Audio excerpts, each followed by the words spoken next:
It's about question 4, you know. What do people ask you for? Everything.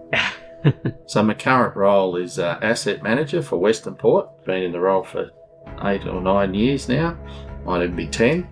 Covers all sorts of things. So the way I describe it is I'm kind of the go-to person for everything that's not running a manufacturing unit. Land, facilities, infrastructure. Got some technical people, combustion, automation, engineers. So I started in 1980 and I started as a mail boy at Western Port.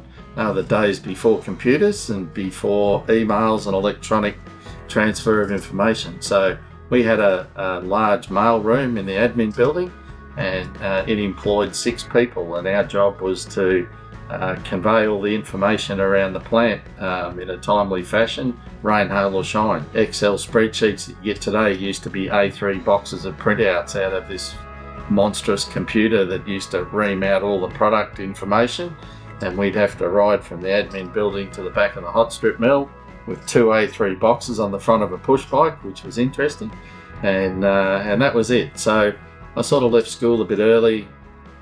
I particularly wanted to get in here, and I had aspirations to get an electrical apprenticeship. At the end of the day, I just kind of wanted to get in because I could see the opportunities that this place presented. The human resources people, after all the aptitude tests, said, "You're not an electrician, you're going to be a mechanical guy." Like, oh, I'm offended. But anyway, I'll do that. And then I did mechanical engineering, spent 15 years in all sorts of maintenance roles around the plant. I've maintained pretty much everything at Western Port in a different shape or form, including all the production units. And then moved into operations in metal coating and spent a lot of time learning about metal coating and supervising on shift for a number of years.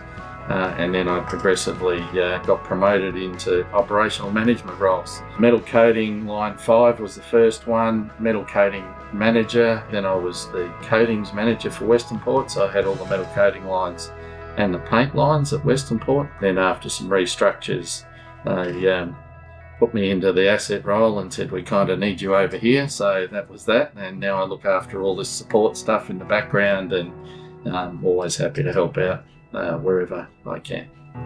And you're not the only Bange family member that's racked up the decades. Oh, yeah, no, I've got a brother, and he's actually outrun me by a long shot. So brother John, he had a similar career beginning, but he's just turned 50 years at Western Port. So I'm not sure I'll ever catch him, but yeah, so between us, getting close to the century's worth of experience at Western Port in all different shapes and forms.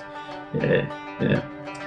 What's changed the most? The one thing that really stood out for me in my early years was the amount of people that we had here. We had sort of 2,200 employees at Western Port, and then we had maintenance shutdowns, and there'd be another 200 or 300 contractors that would turn up. Today we run at 700 people, and we might get 50 to 100 contractors turn up. So the productivity that's changed over the journey that I've been with the company, for me, is probably one of the most significant things that, stands out as a change. I mean, the cold mill is still the cold mill, and MCL4 is still MCL4, and we've upgraded bits and pieces of all the units over the journey, but there's still a cold mill and a metal coating line and a paint line. But the workforce has changed a lot, and the capability of the people, I think, has changed a lot as well. And for the better, don't get me wrong, I think we're doing a really good job with the people that we've got. The fondest memory I have, got lots of them, but is the day that we restarted MCL5 in 2017, and the HR manager of the day came for a walk down to have a look where we're up to with everything.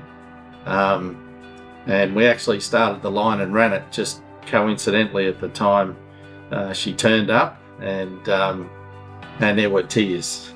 There were hugs and there were tears, and I think that was probably the one moment that really sort of shone out of lots of moments. MCL5 was technically mothballed through the GFC, so we shut that line down. And then with stronger business demand for our product, the business decided that we needed to restart MCL5. And this decision had flip-flopped through the organisation many times. The general manager at Western Port came and spoke to me one day and said, "Oh, we're going to talk about 5-line again next week." La la la, and I thought, yeah, right, that's, it'll come and it'll go. Following week, he rang me one night. He said, "I need to talk to you tomorrow morning about MCL5. I said, "Oh, righto." So it's interesting. So anyway, I go and pay the boss a visit the next morning. He says, "Guess what? It's approved. And we start today, and you're the project manager." Right, good. Okay, thanks for that. Right.